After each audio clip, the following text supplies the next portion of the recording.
Okay, so good afternoon. On Thursday of this week I'll be giving a speech setting out some of the next steps in the government's public sector program. Delivering better public services within tight financial constraints is one of our 4 priorities for this term. The other priorities are responsibly managing the government's finances, building a more competitive and productive economy, and of course rebuilding Christchurch. Personally, I want a results-focused public service that embraces innovation and flexibility and is accountable for delivering the results New Zealanders want and of course deserve. My speech this week will cover some of the next steps to achieve this and clearly set out the government's expectations. I don't want to go into details today, but I can make a few general points. Firstly, improving the public service is important because the public service makes up about a quarter of New Zealand's economy, so it plays a big part in our overall economic performance. New Zealanders care about the quality of public services they receive, hospitals for their families, education for their children, and social services, justice for the most vulnerable. And taxpayers who pay the bills quite rightly expect their money to be spent carefully. With those things in mind, over the past 3 years we have focused on 2 things: reducing costs and increasing efficiency in the public service, and getting better results and improved levels of service. Instead of rushing in and making savage cuts, we've given public service chief executives time to prepare and plan for the new reality of delivering better public services with little or no new money, for example through the 4-year budget planning process. We're making good progress in reducing costs and increasing efficiency as we focus on getting back to surplus in 2014-15. Now we want to focus hard on delivering better results, improving public services for New Zealanders, and being more flexible and innovative in how we do that. We've always said that there'll be a high hurdle for structural change in the public sector. My speech is not going to be about mergers for mergers' sake. So we're not looking at wholesale restructuring, but there is one area of the public sector's operations where we think that structural change is needed. But I'll talk more about that and how we'll get better results in my speech on Thursday. Just in terms of ministerial activity, obviously it's recess week. I'm in Auckland tomorrow, Wednesday I'm in Taupo, Thursday I'm in Auckland, and Friday I'll be in the Coromandel Electric. On Sunday I'll be at the start of Round the Bays race in Auckland. I'll be going to the Warriors match and there's other things on Sunday.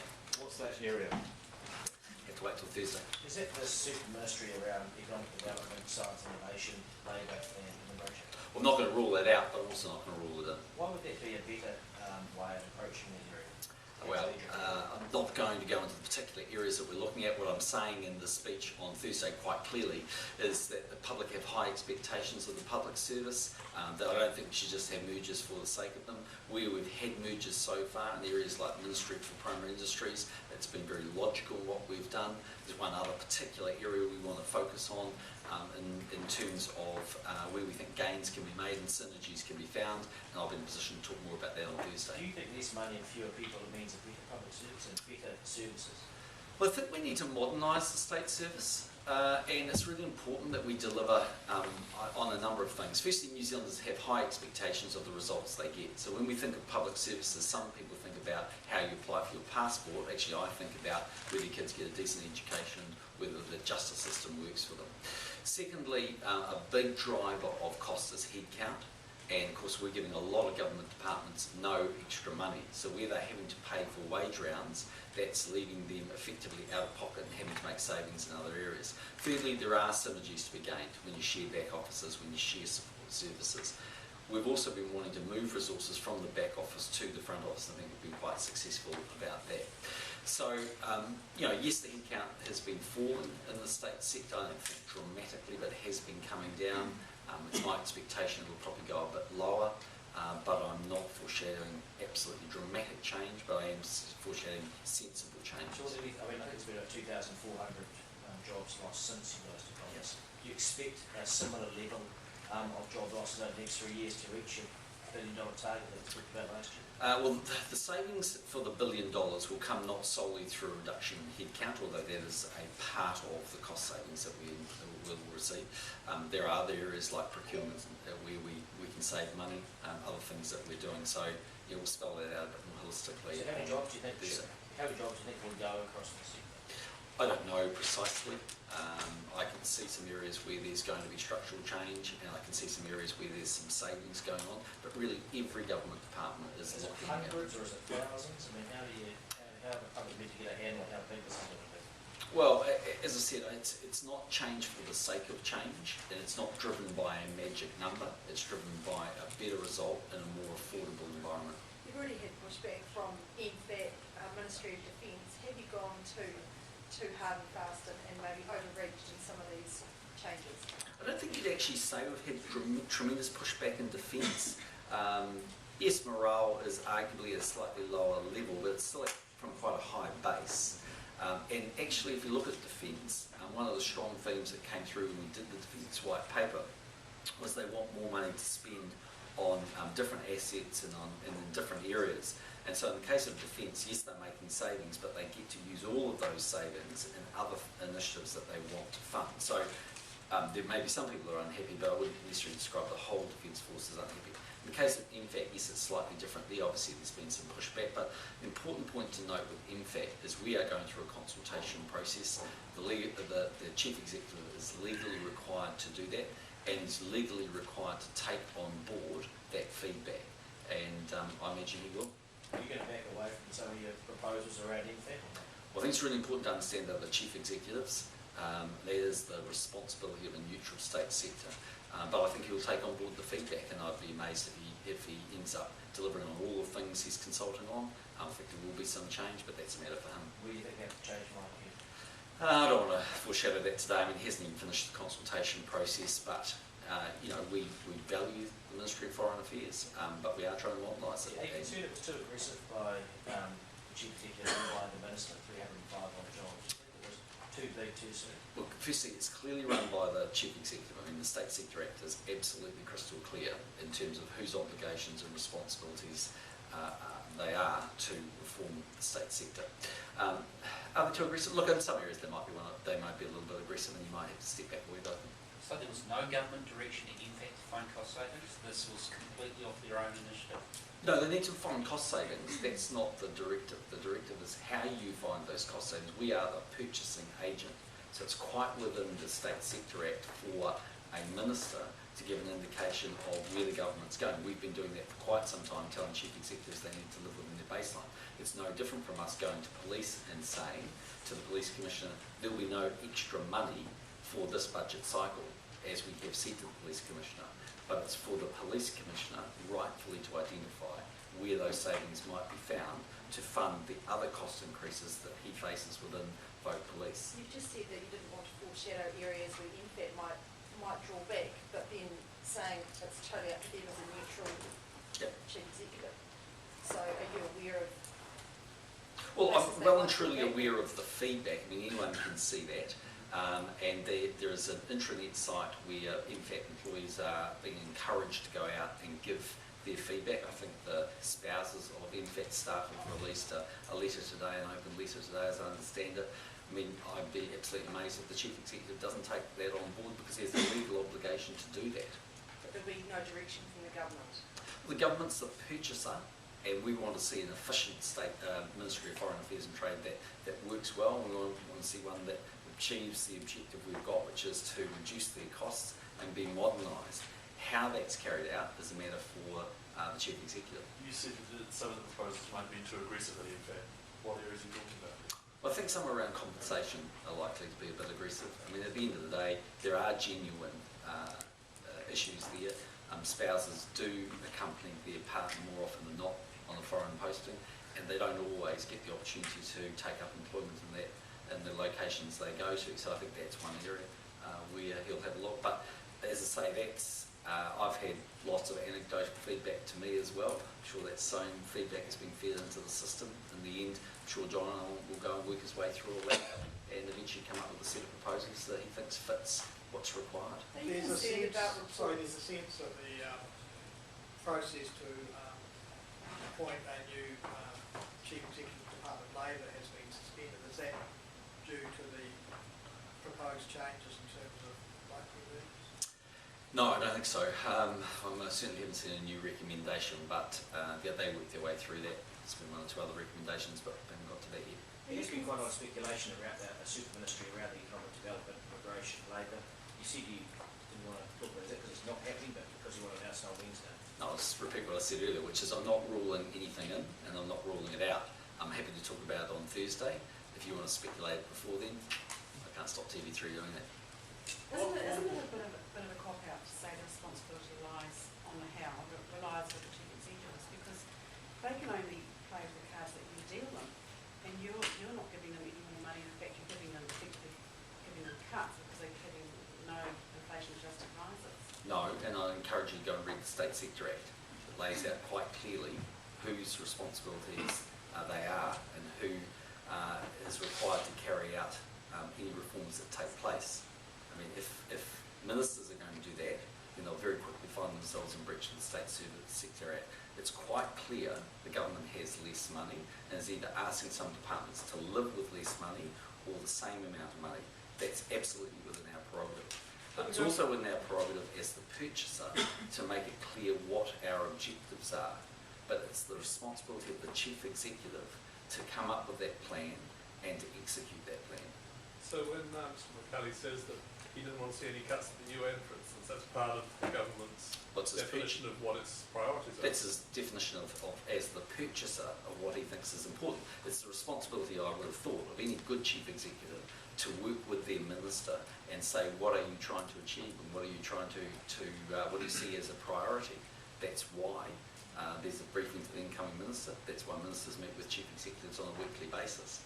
But the actual plan and how that plan is executed is the legal responsibility of the chief executive. But isn't it stretching credulity a bit far to think that a minister, especially one as active, if you like, as Mr McCully, would allow a proposal to get as far as this without at least having some input into what it said and the direction it was taking beyond the level that you're talking about? Well, you need to take that question up directly with the minister, but certainly in terms of discussions I've had with the minister, he has certainly given clear indications of what his purchasing requirements are, but my understanding is the program and plan that's been put together was formed by the chief executive with the change consultants that he employed.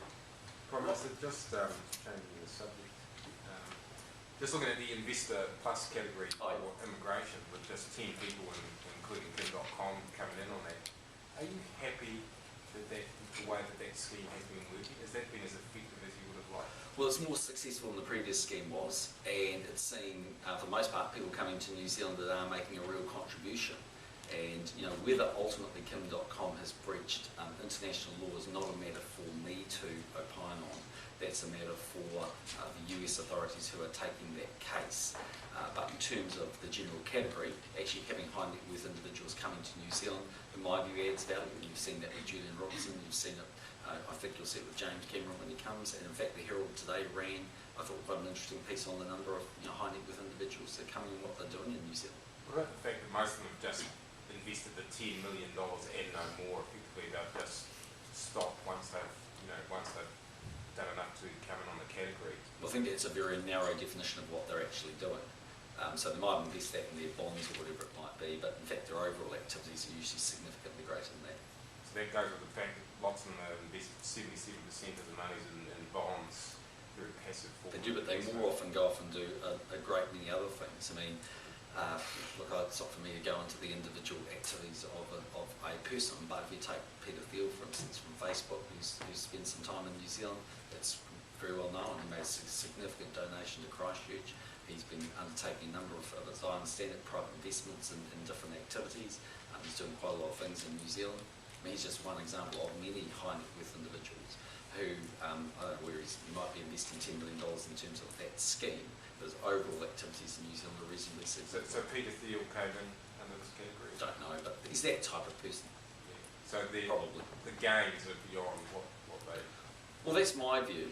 I mean, you're never going to have thousands of people in this category, but you are going to have some very important people. And, Julian Robertson's given the single biggest donation of art in Australasian history. We gave him an honorary knighthood for that. New Zealand will be better off to the tune of well over $100 million worth of art because of his affection for New Zealand and the time he spent down here. He's also developed significant properties which are major tourist attractions, which otherwise wouldn't be there if he's not there. So, in my view, if James Cameron comes to New Zealand and ends up making more movies here and various other things, New Zealand will be a strong beneficiary of that. It'll create more jobs. And James Cameron's case will be doing it in a very environmentally sensitive way. So, I personally support people coming in that category. and there'll never be, I say, massive numbers, but there aren't massive numbers of these people around the world. What about the criticism that it just lets the super rich buy New Zealand residency? Well, every country has a category of why people are allowed in, but in my view, the category is that they should be able to make a contribution to New Zealand that's positive, bring their skills, bring their capital, hopefully bring their enthusiasm for New Zealand. The vast, overwhelming bulk of people that come to New Zealand do not come in the super rich category. They come as students, where they bring their potential skills to play, or they come in the category where they're not nearly as well off as these people, but they make a significant contribution. So if you're talking about how do the majority of people come to earn New Zealand residency and ultimately citizenship, it's not because they're super wealthy. The fact that we let a few super wealthy people in, well, they've got to meet the same criteria as everybody else. They've still got to be good citizens. They've still got to be committed to New Zealand, and they've got to be able to make a contribution. In terms of the re-evaluation of the Crowthar Farms bit, where matters at? My understanding is it's sitting for the Overseas Investment Office. Because the indication was in the aftermath of that High Court decision that the government hoped to have a re-evaluation done within a matter of a couple of weeks. I don't think it's right actually. I think the Minister actually said in a few days, and I said I don't think it'll be anywhere near a few days. Okay, so has any sort of time frame beyond that been settled as of yet? No. Have you decided whether to appeal the judge's ruling on that? I think we've decided we're not going to. You're not going to? No, we've looked closely at it and we've decided not to. Does the further appeal by the Faith Consortium complicate matters around the re-evaluation? No, it doesn't. With regard... Following the attack in Afghanistan by the American rogue soldier, have you had any reports about heightened tensions or increased risks for New Zealand troops in Afghanistan? No, I mean, look, I don't have a great many details about the situation that took place overnight. I mean, obviously, it's an individual who's clearly cracked under the pressure, and it's a tragedy, but probably shows you the level of pressure that some of these soldiers are under. In terms of the SAS, are they out yet, or are they coming out this month? No, they're fundamentally back at the end of the month. There's a very small piece that'll be left just as the Norwegians taking over from us, and just as they transition through, essentially we're out by the end of March. Have you had any update from police on the Teapot thing? No. Just on the speech, why did you choose to do that? Well, we, believe it or not, serendipity, but we booked it on the 13th of February. So we didn't know that David Shearer was giving a speech that day. It takes us more than a couple of days to put together a location and then to put together an audience. Where is your speech, sorry? It's an Auckland Chamber of Commerce, I think. But you're not unhappy to be delivering a major speech on the same day that the Labour leader is, the new Labour leader is delivering his first major speech as well? Well, I'm not bothered by it. Hopefully he'll do a better job than his private members will. Why is Dr. At Wayne least then maybe we'll read the next page and won't forget out important things like our natural flora and fauna. Why is Dr. Wayne Mack the best qualified person to be appointed to the Law Commission? Well, he's got a PhD in international law. He's worked in the creation of the law as both a Minister of the Crown and as a Member of Parliament.